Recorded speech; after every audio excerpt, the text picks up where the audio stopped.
பிரியமானவர்களே, இயேசுவின் நாமத்தில் இந்த தியான வேலைக்கு உங்களை அன்புடன் வரவேற்கிறதில் மகிழ்ச்சி அடைகிறேன். இப்பொழுது அப்போஸ்தலர் நடபடிகள் புஸ்தகத்தில் நாம் 20வது அதிகாரத்தில் 23 மற்றும் 24வது வசனத்தை வாசித்து நாம் ஜெபித்து இன்றைக்குரிய விதைப்பும் மறுப்பும் தொடர் தியானத்தை கவனிப்போம். கட்டுகளும் உபத்திரவங்களும் எனக்கு வைத்திருக்கிறதென்று பரிசுத்த ஆவியானவர் பட்டணந்தோறும் தெரிவிக்கிறதை மாத்திரம் அறிந்திருக்கிறேன். ஆகிலும் அவைகளில் ஒன்றையும் குறித்து கவலைப்படேன். என் பிராணனையும் நான் அருமையாக எண்ணேன். என் ஓட்டத்தை சந்தோஷத்தோடு முடிக்கவும் தேவனுடைய கிருபையின் சுவிசேஷத்தை பிரசங்கம் பண்ணும்படிக்கு நான் கர்த்தராகிய இயேசுவினிடத்தில் பெற்ற ஊழியத்தை நிறைவேற்றவுமே விரும்புகிறேன். நாம் ஜெபிப்போம். அன்பும் இரக்கமுள்ள நல்ல பிதாவே, இயேசுவின் நாமத்தினால உம்மிடத்தில் வருகிறோம். இந்த வேலையில் எங்களை தாழ்த்துகிறோம், ஒப்பு கொடுக்கிறோம். தெய்வீக தயவுக்காக நன்றி ஆண்டவரே. சர்வ வல்லமையுள்ளவரே, உமக்கு நன்றி செலுத்துகிறோம். இந்த நாளிலும் நீர் கிருபையாக உம்முடைய வார்த்தை கொண்டு எங்களோடு கூட பேசப்போகிறீர். அதற்காக நன்றி. பரலோகத்தில் உம்முடைய சித்தம் செய்யப்படுகிறது போல இந்த பூமியில், எங்கள் வாழ்வில், எங்கள் சபையில், எங்கள் குடும்பத்தில், எங்கள் தேசத்தில் உம்முடைய சித்தம் நிறைவேறும்படிக்கு நாங்கள் ஒப்பு கொடுக்கிறோம். நாங்கள் விதைக்கிற விதையை ஆண்டவரே அற்புதமான அறுவடையாக காணும்படிக்கு நீர் எங்களோடு கூட பேசுவீராக. தேவனை அறிகிற அறிவில் எங்களை நடத்துவீராக. ஒவ்வொருவருக்கே துதி கன மகிமையாவற்றும் ஏறெடுத்து இயேசுவின் நாமத்தில் ஜெபித்து ஒப்புடுக்கிறேன் பிதாவே, ஆமேன். சரி, இன்றைக்கி நம்ம பார்க்க போகிறது ஊழியத்தை நிறைவேற்று. இந்த நல்ல நிலம், அதை தொடர்ச்சியாக நம்ம பார்க்குறோம் பார்த்தீங்களா. அதில் அந்த நல்ல நிலத்தார் எப்படிப்பட்டவங்களாக இருக்கிறாங்கங்கிறத தான் தொடர்ச்சியாக பார்த்துக்கிட்டு இருக்கிறோம். 4 வித நிலம், மனிதர்கள், இருதயம் அப்படிலாம் பார்த்தோம். அப்போ நிலம்ங்கிறது அந்த இருதயத்துக்கு ஒப்பாக சொல்லப்படுகிறது. அப்போது எப்படிப்பட்ட இருதயத்தை நம்ம உடையவர்களாக இருக்கணும், நல்ல இருதயத்தை உடையவர்களாக இருக்கணும் அப்படிங்கிறத நம்ம பார்க்குறோம். அப்போது நம்ம நல்ல நிலத்தாராக இருக்கணும் அப்படின்னா முதல்ல அந்த 4 வகையான நிலத்தை பற்றி நம்ம தெரிஞ்சுக்கொள்கிறோம் இல்லையா. அப்போ ஆண்டவர் வசனத்தை இருதயத்தில் மறைச்சி ஒழித்து வைக்கணும்னு தான் இந்த வசனத்தை கொடுத்தாரு. ஆனால் வழியர்கான நிலம் அவங்க என்ன பண்ணிடுறாங்க, அந்த வசனத்தை உள்ளே வைக்க முடியாமல் அப்படியே விட்டுடுறாங்க. பிசாசு வந்து அதை தூக்கிட்டு போயிடுது. கற்பாறை நிலம் அது என்ன பண்ணுது, சரியாக வளராமல் தீஞ்சு போயிடுது வெயில் பட்டு. அதே போல் முள்ளுள்ள நிலம், உலக கவலை, ஐஸ்வர்யத்தின் மயக்கம், இதெல்லாம் என்ன பண்ணுது, அந்த விதையை வளர விடாமல் தடுத்துருது. அப்போ நல்ல நிலத்தார் அவங்க எப்படிப்பட்டவங்களாக இருக்கிறாங்க, நம்ம தொடர்ச்சியாக அதை சில பாகங்களாக பார்த்துக்கிட்டு வரோம். பண்படுத்துகிறாங்க, பாதுகாக்கிறவங்களாக இருக்கிறாங்க, கர்த்தருக்கென்று ஒரு காரியத்தை செய்கிறவங்களாக இருக்கிறாங்க. சுய பலத்தில் இல்லை, தேவ பலத்தில் செய்கிறாங்க. அவங்க தேவ பலத்தில் செய்கிறத எப்படி செய்கிறாங்க, கண்டிப்பாக அவர் பலன் தருவார், அப்போ பலன் கொடுப்போம் அப்படிங்கிற உறுதியில் அவங்க பண்ணுறாங்க. இன்னும் கேட்டிங்கன்னா அவங்க மிகுந்த உபத்திரவத்திலையும் உதாரத்துவமாய் கொடுக்குறவர்களாக இருக்கிறாங்க. எல்லாவற்றிலும் தேவனுக்கு செவி கொடுத்து வார்த்தையை கேட்குறதுலையும், கர்த்தருக்காக காணிக்கை தசம்பாகம் கொடுக்கறதுலையும், ஆண்டவர் சொல்கிற ஊழியத்தை நிறைவேற்றுவதிலையும், அவருக்காக சில காரியங்களை அவங்க ஏற்றுக்கொள்கிறாங்க. அவங்களுக்கு விருப்பம் இல்லைனாலும் தேவனுக்கு தன்னை அர்ப்பணித்து வாழ்கிறார்கள். அவர்கள் நல்ல நிலத்தார் அப்படிங்கிறத நம்ம தொடர்ச்சியாக பார்த்துக்கிட்டு வரோம்.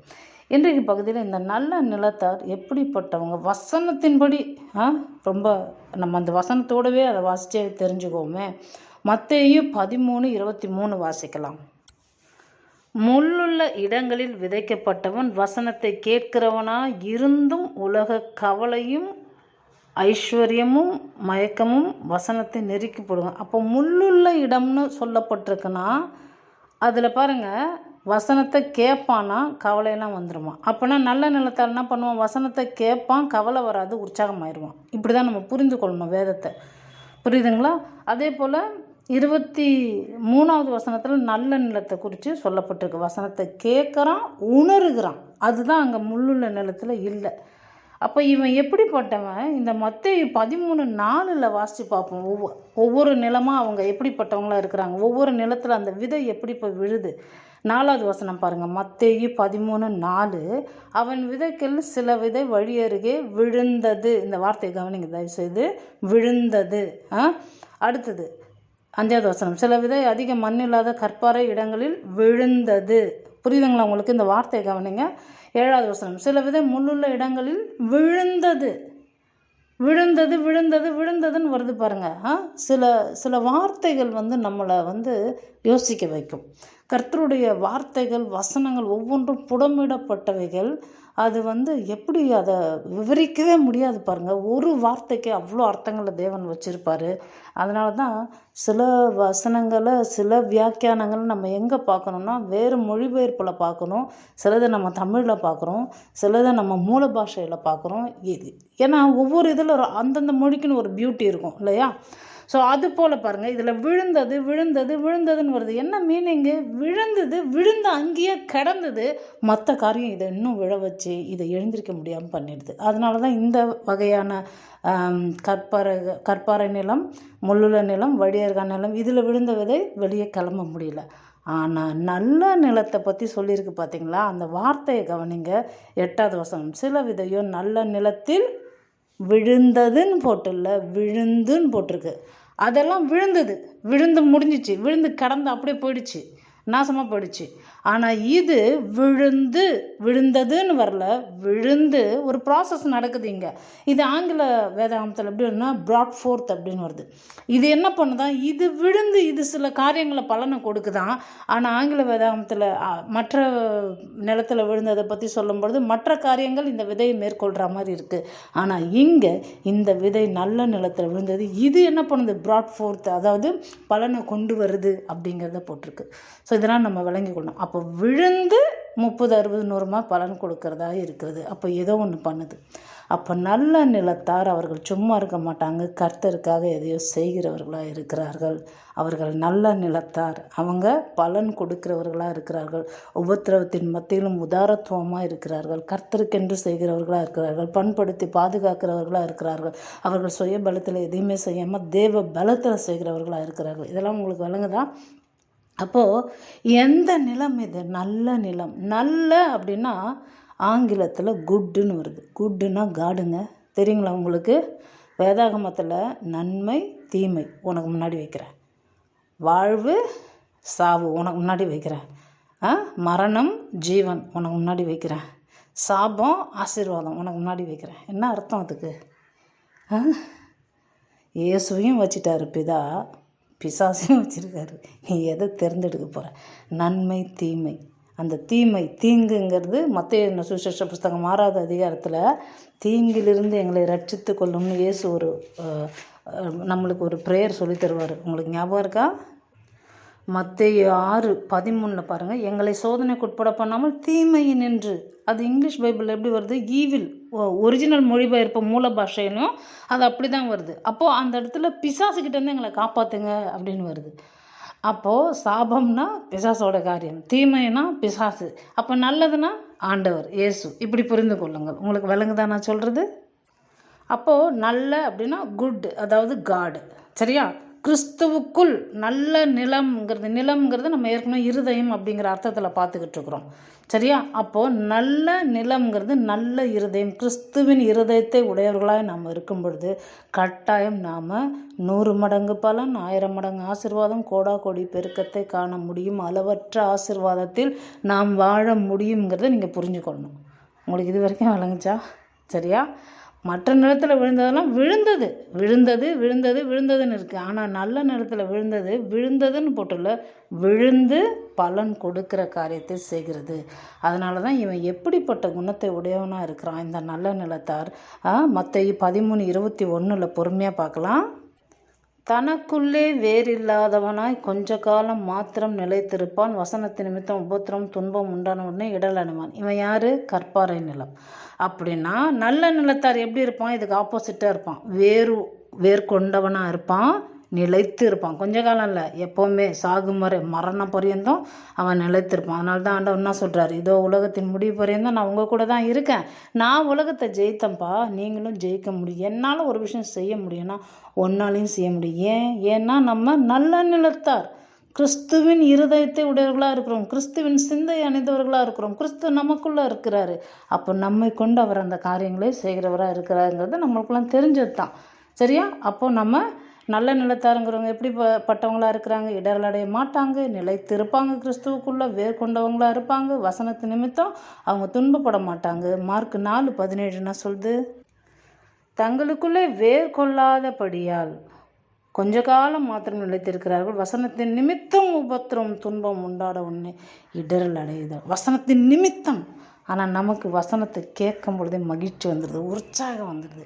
புரியுதுங்களா? ஏன்னா நல்ல நிலத்தார் வசனத்தை கண்டு அஞ்ச மாட்டாங்க, அதை உற்சாகமாக ஏற்றுக்கொள்வாங்க. சொல்ல பாருங்கள், ஆண்டவர் சொல்லுவார், இந்த இடத்துக்கு ஊழியம் போ அப்படின்னா ஊழியத்துக்கு போகிறோம் அப்படின்னு கிளம்பிடுவாங்க. அங்கே ஏதோ ஒரு சின்ன சின்ன வசதி கிடைக்கலன்னு வச்சிங்களேன், ஒரு அசௌகரியமான ஒரு காரியம், ஐயா இந்த ஊழியத்துக்கு நான் வரமாட்டேன் அப்படின்னு ரொம்ப சலைச்சிக்குவாங்க. ரொம்ப என்ன சொல்கிறது, அவங்க அதனால ஒரு கஷ்டப்பட்டுறாங்க, அதனால் துன்பப்பட்டுறாங்க, அதனால் இடரல் அடைகிறாங்க. எனக்கு எல்லாமே சொஃபிஸ்டிகேட்டடாக நல்லா சூப்பராக இருந்தால் தான் நான் ஊழியம் பண்ணுவேன்னா என்னைக்கு பண்ணுறது? ஆரம்பத்தில் வாசித்தோம் பாருங்கள், அப்போஸ்தலர் 20:13-19 அதை நம்ம பார்க்கலாம்.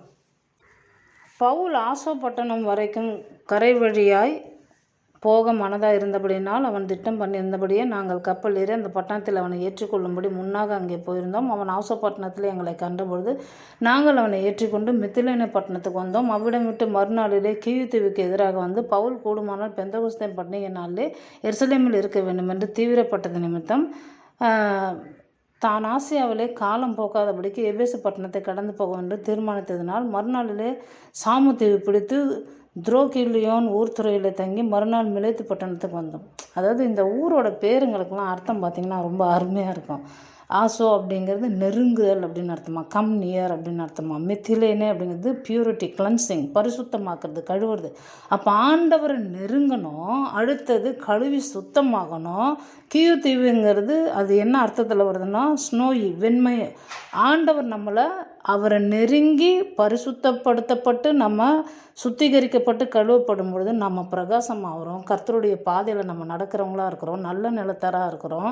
பவுலோட பேச்சு ஆரம்ப வசனம் ஒன்று வாசித்தோம் பார்த்தீங்களா, 23வது வசனம் வாசித்தோம்ல, அதை மறுபடியும் வாசிக்கலாம் பாருங்கள். இதே அப்போஸ்தலர் 20:23 கட்டுகளும் உபத்திரவங்களும் எனக்கு வைத்திருக்கிறது என்று பரிசுத்த ஆவியானவர் பட்டணந்தோறும் தெரிவிக்கிறதை மாத்திரம் அறிந்திருக்கிறேன். அதுக்கு முன்னாடி அவன் என்ன ஒரு வார்த்தை சொல்கிறான் பாருங்கள், 22வது வசனத்தில், இப்பொழுதும் நான் ஆவியிலே கட்டுண்டவனா எருசலேமுக்கு போகிறேன், அங்கே எனக்கு நேரிடும் காரியங்களை நான் அறியேன். எனக்கு தெரியாது என்ன நடக்க போகுதுன்னு.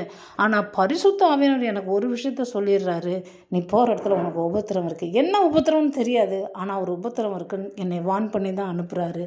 அப்போ பரிசுத்த ஆவியானவர் உங்களோடும் என்னோடும் கூட இருக்கும்பொழுது அவர் என்ன பண்ணுறாரு, இந்த இடத்துல உனக்கு சில கஷ்டங்கள் இருக்கலாம், அதை பொறுத்துக்கோன்னு சொல்லும்பொழுது அது எப்படிப்பட்ட கஷ்டம் அப்படின்னு நம்மளுக்கு தெரியாது. ஆனால் ஏதோ ஒரு வகையான கஷ்டம் இருக்குது, அதையும் நாம் பொறுத்து கொண்டு தான் போகணும். ஊழியம் அப்படிப்பட்டு தான். அதுலேயும் பவுல் ரொம்ப அருமையாக பேசுகிறார் பாருங்கள், 24வது வசனத்தில், ஆகிலும் அவைகளில் ஒன்றையும் குறித்து கவலைப்படேன், என் பிராணனையும் நான் அருமையாக எண்ணேன். என் ஜீவன் பெருசில்லை இதுக்கு, என் ஓட்டத்தை சந்தோஷத்தோடு முடிக்கவும் தேவனுடைய கிருபையின் சுவிசேஷத்தை பிரசங்கம் பண்ணும்படிக்கு நான் கர்த்தராகிய இயேசுவிடத்தில் பெற்ற ஊழியத்தை நிறைவேற்றவுமே விரும்புகிறேன். இவர் ஒரு விஷயத்தை விரும்புகிறாரு. கர்த்தர் எனக்கு ஒரு ஊழியத்தை கொடுத்துட்டாரு, நான் நல்ல நிலத்தாராக இருக்கிறேன், பலன் கொடுக்க விரும்புகிறேன், 100 மடங்கு பலன், 1000 மடங்கு ஆசீர்வாதம், கோடாகோடி பெருக்கம் உண்டாகணும். கர்த்தராகிய இயேசு கிறிஸ்து என்னை அழைச்சிருக்கிறாரு, நான் இதில் பெரிய ஆளாக வரணும். உங்களை ஒரு டாக்டராக அழைச்சிருக்கலாம், அதுதான் உங்கள் ஊழியமாக இருக்கலாம். உங்களை ஒரு என்ஜினியராக அழைச்சிருக்கலாம், அதுதான் உங்கள் ஊழியமாக இருக்கலாம். சரிங்களா? ஊழியம்னா எல்லாருமே போய் பிரசங்கம் தான் பண்ணணும் அப்படி இல்லைங்க. உங்களை ஒரு நோக்கத்துக்கு ஆண்டவர் வச்சுருப்பாரு. மேபி நீங்கள் ஒரு ஹெட் நர்ஸாக இருக்கலாம், ஒரு ஸ்கூலில் ஒரு பிரின்சிபலாக இருக்கலாம். சரிங்களா? அப்போது அந்த ஊழியத்தை நீங்கள் கர்த்தருக்காக செய்கிறீங்களா, உங்கள் விருப்பத்தோடு செய்கிறீங்களா, கர்த்தர் உங்களை வச்ச நோக்கத்துக்கு அதை செய்கிறீங்களா? அது ரொம்ப முக்கியம் பாருங்கள். அப்போது இதை நான் நிறைவேற்றமே விரும்புகிறேனுங்கிறாரு. அந்த விருப்பம் ரொம்ப முக்கியம் நம்மளுக்கு. அப்போ கர்த்தருடைய ஊழியத்தை நிறைவேற்றுவதற்கு அந்த விருப்பம் ரொம்ப முக்கியம். ஆனால் ஏன்னா நிறைய பேர் கர்த்தருடைய ஊழியம்னா வெறுமனே இந்த பிரசங்கம் பண்ணுறது மட்டும் நினச்சிடறாங்க. ஆமாம், இதுதான் பிரதானமான அற்புதமான ஒரு ஊழியம். ஆனால் சில நல்ல டாக்டர்ஸுங்க இருக்கிறாங்க, சில நல்ல என்ஜினியர்ஸ் இருக்கிறாங்க, அவங்கள ஆண்டவர் அதுக்குன்னே பிறக்க வச்சுருப்பார். அவன் வாழ்க்கையில் அவன் பெஸ்ட்டு என்ஜினியராக வரணும்னே அவனை பிறக்க வச்சுருப்பார். ஸோ அது போலலாம் இருக்குது பாருங்கள். ஏசாயா 55:10-11 இந்த 2 வசனங்களை வாசிக்கலாம். மாரியும் உறைந்த மழையும் வானத்திலிருந்து இறங்கி அவ்விடத்திற்கு திரும்பாமல் பூமியை நனைத்து அதில் முளை கிளம்பி விளையும்படி செய்து விதைக்கிறவனுக்கு விதையும் புசிக்கிறவனுக்கு ஆகாரத்தையும் கொடுக்கிறது எப்படியோ அப்படியே என் வாயிலிருந்து புறப்படும் வசனம் இருக்கும். அது வெறுமையாக என் இடத்துக்கு திரும்பாமல் அது நான் விரும்புகிறதை செய்து நான் அதை அனுப்பின காரியம் ஆகும்படி வாய்க்கும். பவுல் நான் ஊழியத்தை நிறைவேற்ற விரும்புகிறேன் அப்படின்னு அப்போஸ்தலர் நடவடிக்கைகள் 20:23-24 சொல்கிறாரு. இங்கே ஆண்டவர் என்ன சொல்கிறாரு? ஏசாயா 55:10-11 நான் விரும்புகிறத, நான் அனுப்பின காரியம் வாய்க்கும்படி நான் செய்வேன், நான் விரும்புகிறத செய்வேங்கிறார். அப்போது ஆண்டவருக்கு என்ன விருப்பமோ அதை நாம் விரும்பும் பொழுது, உங்களுக்கு விளங்குதா? அதை நாம் விரும்பும் பொழுது அதை தேவன் வாய்க்க பண்ணுவார். அப்போ நல்ல நிலத்தாராகிய நீங்கள் கர்த்தர் உங்களை குறித்து எதை விரும்புகிறாரு அதை முறுமுறுக்காமல் அவர் விருப்பத்தின்படி அவர் கொடுத்த ஊழியத்தை நிறைவான மனதோடு செஞ்சு பாருங்கள். உங்கள் இருதயம் கிறிஸ்துவின் இருதயமாக இருக்குதா? குட் ஹார்ட்டாக இருக்குதா? காட் ஹார்ட்டாக இருக்குதா? கர்த்தருடைய சிந்தை, கிறிஸ்துவின் சிந்தை அணிந்தவர்களாக இருக்கிறீங்களா? நல்ல நிலத்தாராக இருக்கிறீங்களா? அப்போ நீங்கள் அப்படி செய்யும் பொழுது பாருங்கள், அற்புதமாய் நீங்கள் 1000 மடங்கு இல்லை கோடி பெருக்கத்தை வாழ்வில் காண முடியும். உங்களுடைய பொருளாதாரத்திலே நீங்கள் மிக மிக பெருக்கத்தை அட முடியும். ஏன்னா உலகத்தில் 2 எஜமான்னு வேதம் சொல்லுது. ஒன்று நம்ம தேவன், இன்னொன்று பணத்தை குறித்து சொல்லுது. அது நெகட்டிவான ஒரு காரியம்தான். ஆனால் இயேசுவை அப்படி தான் சொல்லித்தராரு. நீ 2த்துக்கும் ஊழியம் பண்ண முடியாது, ஒன்றுத்துக்கு தான் பண்ண முடியும். எது? ஆண்டவராக இயேசு கிறிஸ்துவுக்கு ஊழியம் செய்தால் அது உனக்கு ஊழியக்காரனாக ஆகிடும். எது? அந்த பணம் நீ செய்கிறதெல்லாம், நீ ஆண்டவருக்காக என்னெல்லாம் செய்ய போட, அது என்ன பண்ணும்? உனக்கு வேலைக்காரனாக வேலை செய்யும் அப்படின்னு நம்மளுக்கு சொல்லித்தரார். ஸோ அதனால தான் நாம் கர்த்தர் விரும்புகிறதை செய்யும் பொழுது கர்த்தர் நமக்காக அவருடைய இருதயத்தில் இருக்கிற விருப்பத்தை வாய்க்க பண்ணுவாருங்கிறத நம்ம புரிந்து கொள்ளணும். அப்போ நம்ம ஊழியம் அப்படிப்பட்ட விருப்பத்தோடு செய்கிறோமா? ஊழியத்தை நிறைவேற்றுகிறதுல நாம் எப்படிப்பட்ட விருப்பத்தை உடையவர்களாக இருக்கிறோம்? நாம் இதை தொடர்வோம் அடுத்த பகுதியில். அன்பும் இரக்கமுள்ள நல்ல பிதாவை இயேசுவின் நாமத்தினாலே உம்மிடத்தில் வருகிறோம். இந்த வேலையில் எங்களை தாழ்த்துகிறோம், ஒப்பு கொடுக்கிறோம். தெய்வீக தயவுக்காக நன்றி செலுத்துகிறோம். சர்வ வல்லமையுள்ள ராஜா, இந்த வேலையில் எங்களோடு கூட நீர் பேசின வார்த்தைகளுக்காக நன்றி.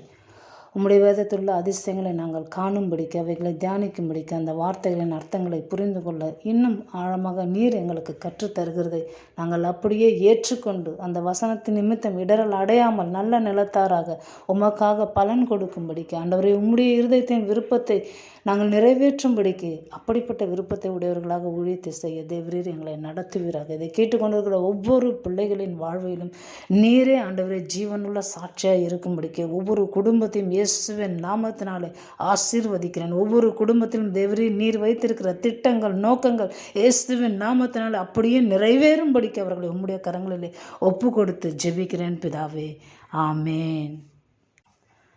நம்முடைய கர்த்தராக இயேசு கிறிஸ்துவின் கிருபையும் பிதாவாகிய தேவனுடைய அன்பும் பரிசுத்தமுள்ள ஆவியனுடைய ஐக்கியமும் சந்தோஷம் சமாதானம் இப்பொழுதும் எப்பொழுதும் சதா காலமும் நம் ஆண்டவரும் இரட்சகரும் இயேசுவும் நம்முடைய மணவாளருமாகிய இரட்சகரின் 2ஆம் வருகை மட்டும் நம்மோடு கூடவே இருப்பதாக. ஆமேன். ஆத்துமபாரம் பெருகிடுமே, ஊழியம் தீவிரமடைந்திடுமே. ஆத்துமபாரம் பெருகிடுமே, ஊழியம் தீவிரமடைந்திடுமே. திரள் கூட்டம் சீயோனையே நோக்கி வந்திடும் காலம் இதே. திரள் கூட்டம் சீயோனையே நோக்கி வந்திடும் காலம் இதே.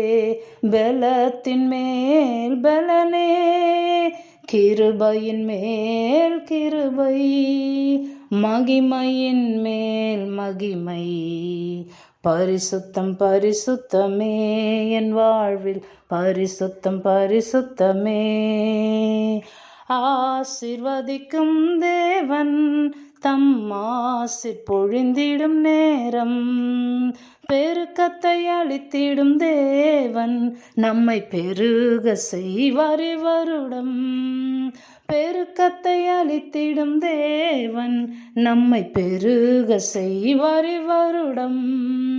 பலத்தின் மேல் பலனே, கிருபையின் மேல் கிருபை, மகிமையின் மேல் மகிமை. பரிசுத்தம் பரிசுத்தமே என் வாழ்வில், பரிசுத்தம் பரிசுத்தமே. God bless you.